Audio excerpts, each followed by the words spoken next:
1,183 days in Russian captivity as a prisoner of war.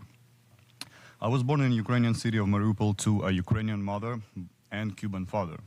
As a result, I inherited a very unusual for Slavic countries Latino name. For a few years, I attended college in the United States, but in the fourth year of the Russian war on Ukraine, back in 2018, I returned to Ukraine to defend my country from the occupation.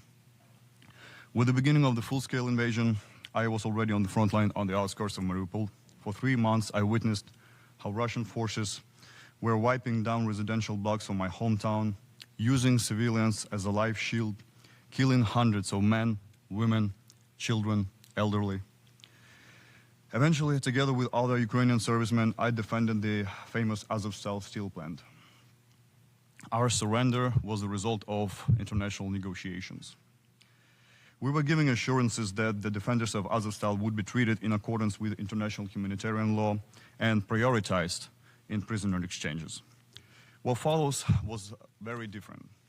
More than 2,400 people were placed in overcrowded barracks without adequate conditions. There was almost no water and extremely little food. It came to a point when almost all POWs were ill with dysentery. Many were starving, having an extreme weight loss, collapsing multiple times during a day. When I was later transferred to occupied Luhansk region, another aspect of Russian captivity became clear to me: prejudice based on nationality and ethnicity. My Spanish name caused many Russian authorities to suspect me of being a mercenary.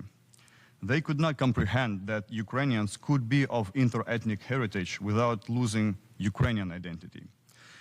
That meant that their narrative of Ukraine as a Nazi state is collapsing in front of them. Russian prison and investigative officials were pursuing the goal of making me confess to being a foreign mercenary. I would be more humiliated than the others, escorted to private interrogations, and beaten up with batons. I was well known in my brigade for my skills as a specialist, so I was already their target even before getting into captivity. After a year and 6 months, they transferred me to the famous detention center number 2 in the city of Taganrog, where I immediately faced brutal treatment because of my name and ethnicity. Non-Slavic name was a big red flag for the captors and meant that they got to show particular hatred.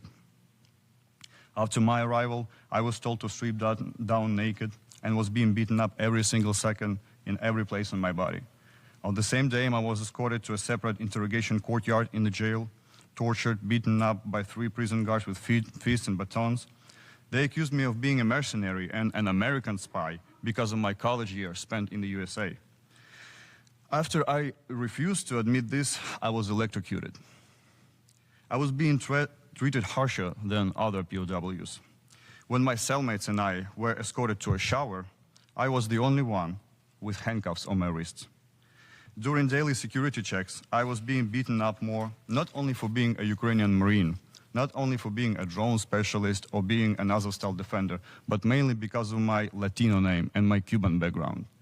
Russians were outraged that someone with a connection to Cuba, whom they perceive as an ally, would fight against their occupational army. Here's a picture from a blackmail video that was sent to my father, my Cuban father, from the FSB. I was approximately 52 kilograms here. I have been living like this for 9 months. This has been also happening for almost a year during my stay at the next location in the detention center number 3 in the city of Kyzyl. For 3 years and 3 months in Russian captivity, I've never had a chance to speak to my family. It is fair to point out that such prejudice existed not only towards me, but to any people who were standing out from the crowd. In the city of Taganrog, Russians have killed during interrogation a citizen of Poland. Also, they were holding in solitary cells and tortured citizens of Georgia and Belarus. Other countries as well. Some Russian citizens who were held in suspicion of sympathies for Ukraine were also treated the same as us.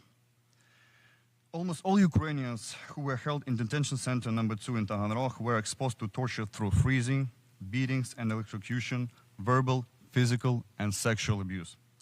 Russians were tying POWs, locking them in handcuffs and carrying out sexual violence with foreign objects. The goal was to break their mental state and force to confess to falsified crimes. Similar prejudice and hatred were expressed towards citizens of Belarus and Georgia who were held in detention center number 3 in the city of Kyzyl. And this is how I looked the day I returned back home. I was 55 kilograms in this picture. This experience shows that no one is protected in Russian captivity. People can be easily executed, killed during interrogations, starved, beaten up to death, transferred to an unknown location, sentenced for a fake crime. Russian captivity kills everyone at every step at any level. There is no immunity, no passport that can protect from being tortured and killed. I address this issue to you, honorable speakers and representatives, because it is in your power to protect international law and counter these crimes, to maintain the international humanitarian law.